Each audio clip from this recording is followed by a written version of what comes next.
Minasan, Ocarina Nasai. Today we have the voice of probably the most iconic anime idol character of all time. She's also kind of a crazy person, but we love that about her. Sora Tokui, born December 26, 1989 in Minamiboso City, Chiba Prefecture. Currently affiliated with Avex Pictures, but formerly of Hibiki. Her parents work as karate practitioners, and she has a younger brother. She graduated from Duango Creative School, a voice acting vocalist training school, operated by Mages Incorporated. As with most Muse girls, her resume is fairly impressive, so I'll try to cover leads or shows that I feel are popular. In 2009, she made her voice acting debut in Weiss Survive R, a children's card-based anime.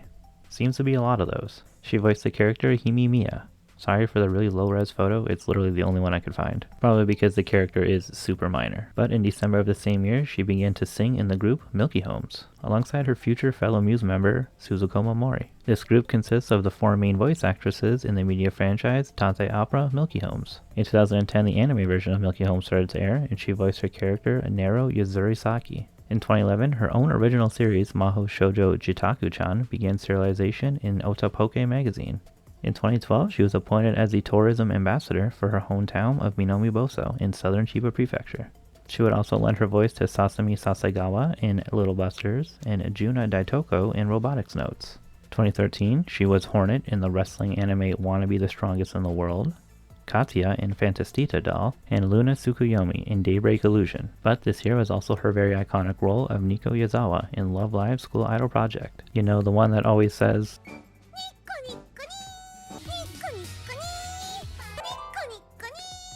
she would join Muse and later their subunit BB. This is, however, just in the anime version. In 2010, her voice was first heard in the mobile game. Alongside the A and B of their first song, in 2012 was their first live show. If you're brand new to Muse, I'd recommend their third single, Natsuhiro Eigo Day 1 2 Jump. It's basically Nico's song. In 2014, she was Paroko Nanana in Future Card Buddy Fight, and Maya Joga in Is This the Order of the Rabbit. Moving right along to 2015, Momei in Gate, Miho in Rine, and Brittany in Prepara. Then she had two leads, Uzuki Nakano in Danchigai. Unfortunately, no relation to the quintuplets. That sucks. But she was also Ruruko Igarashi in JK Meshi. 2016, she voiced Chloe Maxwell in Luck and Logic. Also, her first single was released, Koiro Comics, and I'm pretty sure this is her only single, with all of the other music she sings being in a group or part of a franchise. In 2017, she voiced Hinako Nijiki, the drummer of Glitter Green in Bang Dream.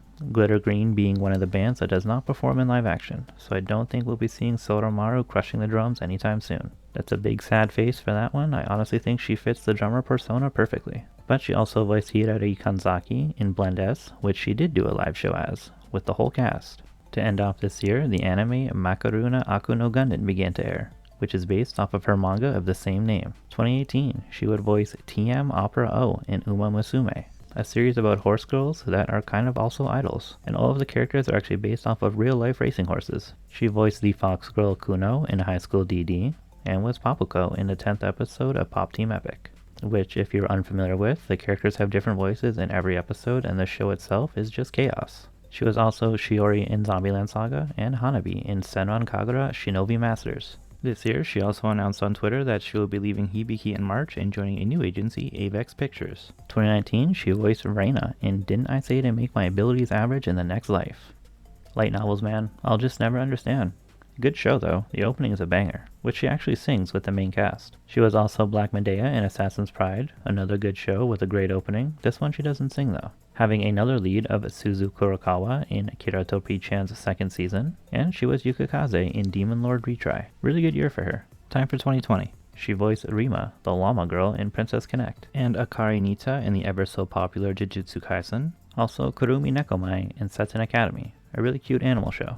And she was Kyoka in a new season of Sugomomo. In March of this year, Sora made her YouTube debut with a message translated in English saying, "I am interested in many things, so I want to challenge everything." That's very ambitious. She later uploaded her official VTuber avatar. 2021, getting pretty close to the end here, she was Emma Yoshike in Pride of Orange, a show about girls playing ice hockey.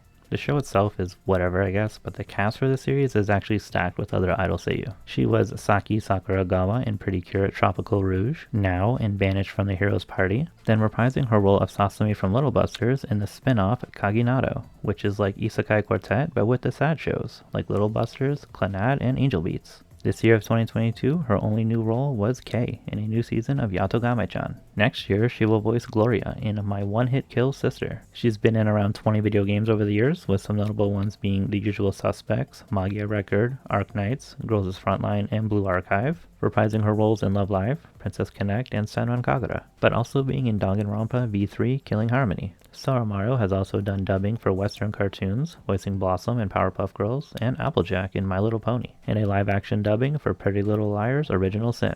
Concerts would include every Muse Live up until their disbandment, every Milky Holmes Live, and a bunch of Pretty Derby events, performing with all three groups at big festivals like Animax and Anisama.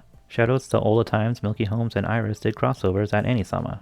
Always amazing to see. She's also been at plenty of events tied to her anime roles, like Rabbit House, Pre-chan, and Blendes performances. Over the years, she's been a solo guest at other events like Japan Festival, and very recently the World Cosplay Summit. Also very recently at the Bushiroad 15th anniversary event, performing with Milky Holmes for the first time in like 3 years. Now, on to the facts. She's 159 centimeters, or 5'2". On the socials, she has the Twitter and her YouTube channel being fairly active on both, even having guests on her channel in VTuber form, like Kaori Maeda. Her favorite foods include Pepsi Nex, white rice, salmon, and meat. Her disliked foods include boiled eggs, tofu, and tomato juice. I mean, who likes tofu or tomato juice? All the vegans are going to come at me for saying that. She used to have the habit of referring to herself using a masculine pronoun, just like Ayane Sakura. For undisclosed reasons, she is very unsettled by going down flights of stairs, a fact well known amongst her fellow voice actresses. You can actually see during a lot of lives her being very careful going downstairs. One of her main characters, Jitaku-chan, also has the same phobia.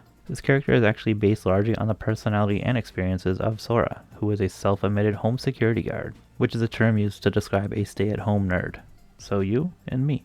Sora is a huge fan of Neon Genesis Evangelion, and in particular, the character Asuka Soryu Langley, which she has cosplayed on multiple occasions, including a screening of Q Evangelion. She also has part of Asuka's name in her Twitter handle. She credits Yuko Miyamura, the voice actress for Asuka, as an inspiration for her herself to become a voice actress.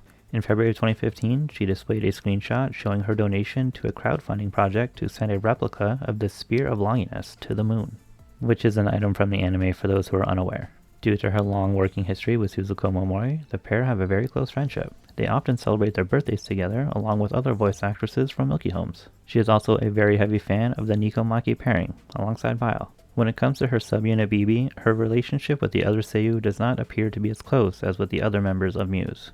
Probably because they don't get to spend as much time together as with the other girls. And when they do, it's probably just business and no play. But BB as a unit has said they get along very well during interviews. She is the only member to have consistently addressed Yoshino Nanjo and Ai Uchida as Nanjo-san and Uchida-san. This is out of respect to their seniority to her in the Seiyu industry. She has stated that Muse's third single is her favorite song within the franchise, probably because it was the first song to have Nico as the center. She can also sing Muse songs and anime songs very well on karaoke.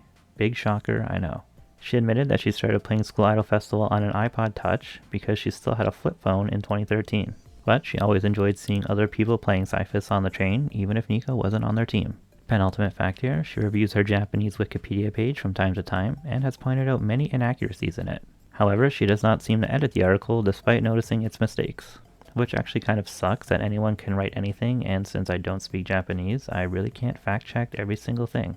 So I always end up missing something or having my own inaccuracies. I have no silly fact to end with, so I've got a wholesome one instead. The last episode of Emitsun's Fight Club was aired on December 26, which also happens to be Sora's birthday. The fellow Seiyu Emitsun, Shika, and Rippy surprised her with a tiny celebration. And with that, we have reached the ending. I hope you've enjoyed and learned something new. She is really cool. I'm really happy she's still active in the industry, and I always look forward to seeing new shows that she's in. Every time I see her in live things, she's always so silly. I absolutely love it. Thank you so much for watching. Please join me in the next one, a recap on everything that happened in the Love Live series from 2022. I look forward to seeing you there.